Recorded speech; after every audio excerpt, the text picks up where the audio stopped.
So you're thinking about moving to the Seattle area, and maybe you're not looking to move right into Seattle, but you're looking to move to an outlying suburb in the Seattle metropolitan area.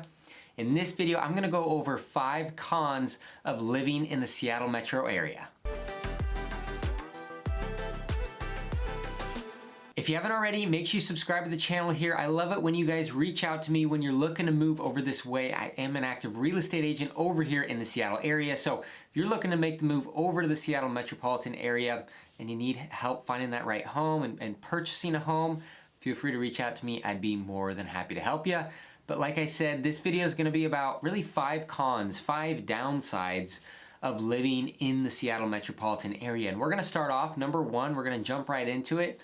You've probably heard it before or seen it on my other videos, and that's traffic. Traffic can be pretty bad around here, that's for sure. So when you're moving over here, you really have to consider commute times to and from your job when you're figuring out really what areas you're gonna search for that you're gonna live in. A lot of people are coming over here and they're taking a job in Seattle, or maybe they're taking a job in Bellevue or Redmond, and they're looking to move to a suburb that's outside of those cities. So you really need to consider those commute times. You know, you could live 10, 15 miles away, but it could be a 45-minute commute. So definitely consider that. A good resource that I like to use, if you're an iPhone user, go on the Apple Maps app. You can type in your job location, just the address there of what job you're taking, where it's located, or if you think it's just gonna be in Seattle, just put in downtown Seattle or downtown Bellevue. Then put in the location for the neighborhood, a home. Find a specific home in that area, or just drop a pin there and route those directions. It'll give you a drive time. As you scroll under there, you'll see a leaving now section. You can click on that and you can actually adjust the day and time of day. So if you wanna see like the worst traffic times, the peak rush hour traffic, pick any weekday and do 7:30 a.m. in the morning or 5:30 p.m., the afternoon rush hour, either one of those times, and you'll see those peak rush hour times and what the longest it might take you to get to and from that job when you're living in that specific area. So this is a great tool, a great resource to use to try and figure out how far away from your job you'd actually want to move to and where the commute would be doable enough for you. Con number 5 is the gray weather around here. Now again, something I've talked about quite a bit, that we've got beautiful weather over here, especially when it comes to the summertime. We have a very mild climate. We experience 4 seasons, but a mild version of all 4 seasons. In the summertime, it's gonna be, you know, mid 70s, 80s. Sometimes it'll get into the 90s, not very often, but it's very gorgeous and beautiful and sunny and hardly any rain. Spring and fall time, you know, you can get a mixture of rain and sun and some decent temperatures, never getting too cold. And then as you get into the winter time, really the toughest time of year when it comes to weather, again, it's not gonna be that cold on average. You're not gonna get a ton of snow here in the Seattle area. You'll get a little bit here and there. You might get 1 or 2 quote-unquote snowstorms a year where you get, you know, 4 to 8 inches of snow over a couple of days. For the most part though, the temperatures, the average temperatures here in the winter months, the average highs are gonna be in the low to mid 40s. So it's pretty doable. It's not very cold over here when you consider some other locations across the country and maybe where you're coming from, that it's quite a bit colder in the winter time. Now the flip side to that is it can be very gray around here. You can go stretches 1, 2, maybe even 3 weeks where you're not really seeing the sun much at all. Maybe you get 1 day, a break in there where the sun comes out and back to gray. So for some people, this can be a little bit tough. There's a thing called seasonal depression. You know, it's relatively common in people around here, especially when you're not seeing that sun and it gets a bit rainy and drizzly and wet.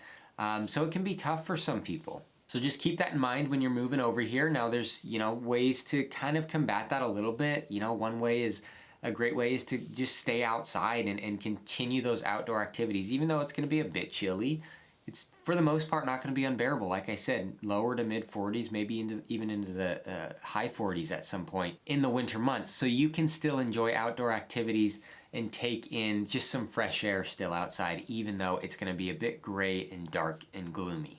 The number 3 con to living in this area is the sales tax. Sales tax here is higher than the national average and really on the top end of locations when it comes to sales tax. Washington has a state sales tax of 6.5%. Now, what's important to know is every city is going to have an additional city tax on top of that. So it's going to depend exactly where in the Seattle metro area you are. It's going to vary, from city to city to city.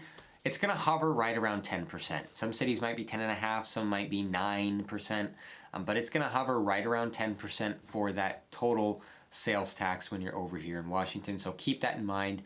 It is a bit more expensive than the national average. Now, the flip side to that is we don't have state income tax here in Washington. So, throwing in a pro here to combat this con a little bit is, there's most states in the United States have state income tax.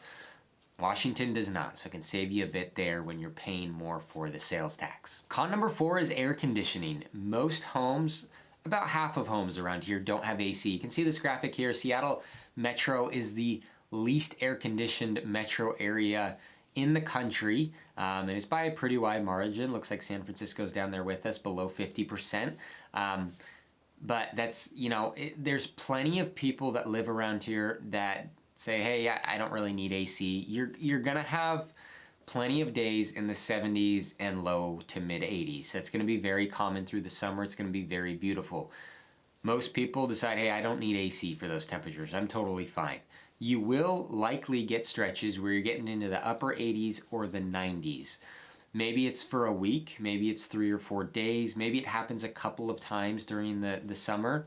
People like to say there's maybe 2 to 3 weeks of the year here in the Seattle metro area where you're really gonna wish you have air conditioning. A lot of those people say, hey, I'm not gonna pay for AC for just those 2 to 3 years. I'll be fine, I'll run fans, I'll survive, I'll be totally okay. Which is why there's a lot of homes around here that don't have AC, and builders traditionally never put air conditioning in homes. New construction homes these days, it's becoming much more common, of course, to put it in, but a lot of these older homes were not built with air conditioning, so it's up to owners of those homes to go in and do it after. So if air conditioning is something that's really important to you and you're like, hey, I've got to make sure I've got air conditioning in my home, you really want to then budget in, when you're looking, if you're shopping for homes and you're looking to buy a home over here, either looking for homes that already have air conditioning, like I said, probably about 50% of homes do, or making sure you have it in your budget to install that air conditioning after the fact. Depending what type of heating system you have in your home, you can install air conditioning in your home for anywhere from $6,000 to $25,000. It really just depends on your home, the size of your home, if you have forced air already, if you have electric heat.